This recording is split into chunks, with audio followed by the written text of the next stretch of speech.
come to the bold analysis, Ndindi Nyoro, William Ruto's right-hand man, has been posturing as the person to take over from William Samoei Arap Ruto. And I think kuna kitu inaitwa kuchochewa. Lewa, kwamba mtu anakuchochea. Someone is just, teasing you like you can make it. And for lack of a better word, the fact that some thought that I can take over from William Ruto has gotten into the head of Ndindi Nyoro. And you realize that Kiharu Member of Parliament is even now putting on the Kaunda suits. Check some of his photos. He's taking the route, the Kaunda suit route photos. And what his strategy or what he's doing is what I want us to pay attention to. Ndindi Nyoro has been consistent, and I've looked at three events. One, he attended an event, some fundraiser in a church in Embu last week. Then he again attended, yesterday he attended a burial in Embu, not Embu, in Nandi. And again today, he was somewhere in Tiati, Baringo. And in Baringo, those who are speaking there saying, you're going to take over from William Ruto. We'll look at that in some camps, and I don't want to get more into it. But there is something that I keep on saying. All people around William Ruto are insisting that things are bad, we'll fix the economy, it's going to take us time, things are not easy. But Ndindi Nyoro has a line that is sticking, and this line is sly propaganda about William Ruto and what Kenya Kwanza is doing. And that sly propaganda is what others now are coming to use against him. Listen to this Ndindi Nyoro statement about Kenya Kwanza, and speaking as someone who is on behalf of budget. Wakati tuliingia na rais wetu na tulikuwa katika mikakati ya kupanga serikali, mimi nakumbuka kuna siku moja tukaenda pale Karen ambaye rais wetu alikuwa saa hizo anaishi, na tukaita wagwana wakubwa wa treasury na tukaanza kuulizana vile kwa kufufua uchumi. Sisi tulikuwa tunajua nchi iko na shida na uchumi iko na shida, lakini I remember there is one meeting ambayo tulifanya, na hiyo mkutano ikaenda mpaka saa 8 ya usiku, na ilienda saa 8 ya usiku tukaona ya kwamba nchi ya Kenya ilikuwa imepanga kukopa deni ya 860 billion last financial year. Lakini kwa on top of that tukaona kulikuwa na bilioni zingine 300 ambayo imetumika nje ya budget. Najua nchi ya Kenya hayuko pahali tungetaka sisi wote. Iko mambo mengi ya kufanya kazi, kuleta bidhaa chini na hayo. But I am proud to start before you today as Kenyans. Niwaeleze ya kwamba ile shida ilikuwa imetugomea sana. Shida ya madeni. Hiyo najua sisi tumestabilize. Na kama nchi kama Sri Lanka na Ghana, wao wamefika pahali hata hawawezi kulipa madeni. Nchi ya Kenya inalipa madeni yake yote, na hakuna siku hatutalipa kwa sababu rais wetu amestabilize uchumi. Wakati huo tukaangalia pia maneno ya bidhaa, bei ya bidhaa ile inaitwa inflation. Ilikuwa imeenda juu sana. Na hayo tumeleta nchi bidhaa inflation chini, na sasa nchi ya Kenya inflation yake ikiwa around below 7%, hatuko mbaya. Lakini hiyo ni kizungu mingi, kwa sababu hiyo kizungu ni ya kustabilize uchumi. Now when you listen to that soundbite, Ndindi Nyoro is clearly saying that Kenyans who are complaining about the cost of living are just playing politics. And according to them, everything is fine. So today I listened to Kibagendi. Anthony Kibagendi used to work in the office of Deputy President when William Ruto was a Deputy President. So her and Esio Kinyuri, they were working in the office of the Deputy President by then. And so he left to join the ODM and went to vie in Kisii and got the MP seat in Kisii.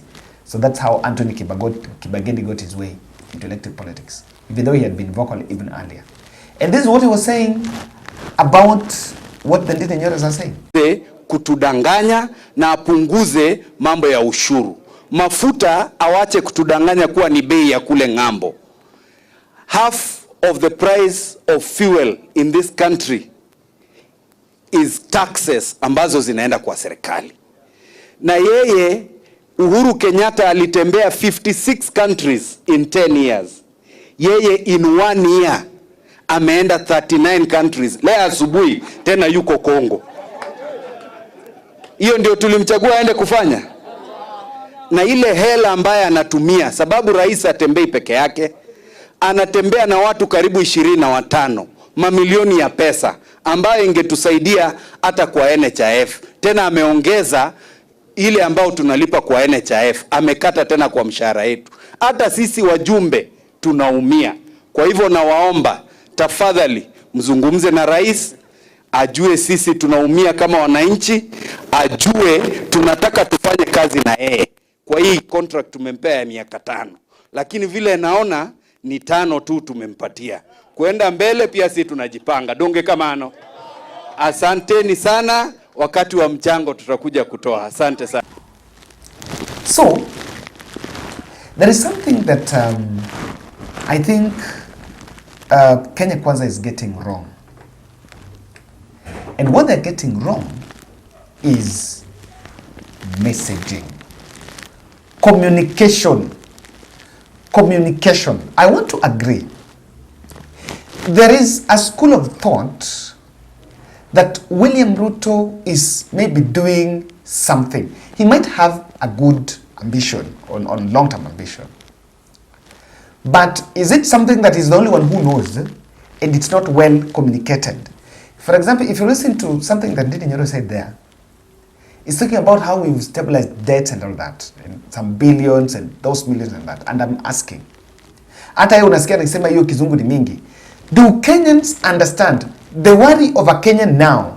Is it about how we will be able to pay our debts? Or it's about how he can be able to afford fees, secondary school, health, akienda hospitali, how to put food on table, and quite a number of other things. But there is something that is happening. William Ruto is a man that does rapid assessment, then runs to media to make noise about it. A good example is the messaging on things that he's doing. There was a time Ruto was speaking about the Dubai deal, the Dubai oil deal. And you know what he said? That we are saying that in the next few months, because of this deal, our dollar is going to improve, and I foresee it going to even below around 100. He said, as we speak, that dollar is trading, is now the roof of 160. Is roofing at 160. So what am I saying? That the propaganda, the messaging is a big gap. And even the employment of government spokesperson in the name of Isaac Mwaura, for me, is not making any impact. I don't know. Maybe he's not started working. But there is a lot of imaging on better. There are a lot of posters and banners and caps being printed when the president is going to an event. And now it has turned yellow into white about bottom-up economic transformation model. There is a lot of images here. But what is being communicated, you wonder whether that is really it. I want to play for you a soundbite. When William Ruto was speaking in Kilifi, not Kilifi, in Voi. Look at and listen to what he was saying and how people were staring. And they were like, what is he even saying? Mwaka ujao, kwa ile reforms tumefanya, tunataka kuongeza pesa ambayo itakuja tutagawana na wananchi. Kutoka 3.8 billion ya this year, mpaka 15 billion in the next 2 years. Ndio pesa nyingi ziweze kufikia wananchi kutokana na royalties. tumekubaliana ya kwamba tutaajiri wafanyikazi wa kutosha katika sekta ya mining. Tulikuwa na wafanyikazi wachache, na hata tumesema tutaongeza askari ambao watasaidia kuhakikisha ya kwamba mali ya wananchi, biashara yao, migodi yao na mining products yao iko salama, na tunahakikisha kwamba kuna process ambayo sisi wote tutafuatilia. Ya 5, tumekubaliana tuko na watu wako na leseni. Wamekaa na leseni miaka 10, miaka 20, miaka 30, hawajawahi kufanya renewal. Tuko na watu 1400 ambao wanaendesha biashara hii kinyume ya sheria. Sisi tunawapatia nafasi waende wa renew license yao, alafu waendelee na biashara. Wasipo renew license yao, mambo ni matatu. Yes. So there is a lot of tuta. And the challenge is very simple, and I want to say this. This is the tale of this analysis. There are 3 problems that William Ruto is facing. I wish he will solve these problems. Number 1, the transition from the UDA presidential candidate to the President of the Republic of Kenya. That transition is not there. That's what the first problem. And why you see the Nyoros are struggling with the propaganda. The transition is a problem because the William Ruto, the president today, is still telling you about, I will, I am coming, we will, give me 2 months, give me in the next 1 year, give me 15 months. He's struggling with we will. And I want to take a moment and listen to Uhuru Kenyatta's speeches, especially the exit speeches, even before 2017. Uhuru Kenyatta used to say, na mimi nishaongea na waziri, sasa hiyo kazi imeshaanzwa, nadhani ile kitu tutafanya ni tuhakikishe kwamba contractor ako hapo. As in, the language should change to we will. In fact, what William Ruto needs to do is to speak about what I have done, what he has done. Stop, reduce more of what you're going to do because no one knows about it. Speak about what you have done. I remember 2018, 2017 campaigns. If you could follow UDA Jubilee Manifesto, the Jubilee Manifesto was full of, we have done 5,000 kilometers of roads. We have done X of roads. We have done SGR from Mombasa to here. It was more of what we have done. For the last 1 year, William Ruto has been moving. Some budget has been set. What I think we should be doing and what we should be talking about now, you took affordable housing, money for people to do affordable housing. Instead of what you're going to do next, tell these people how many houses have been built and it has been occupied and how many. Don't talk about I'm coming, we start building another 3,000 tomorrow. I don't think that is it. And that brings me to the second problem. The second problem is that we are doing a lot of piloting, but no execution. We are not implementing. We are just planning. That's the big problem. In fact, I'm very sure if I take randomly today, I say, let's go to, which place? Let's go to Embu. Today, no planning. Let's just go to Embu. President, today we are in Embu. Just tell us what you've done in Embu. Just that. Don't tell us what you're going to do in Embu, February, January 2024. Today. You know what William Ruto will tell you? That we renovated the Embu Stadium during the, to host the Madaraka Day. That's the only thing.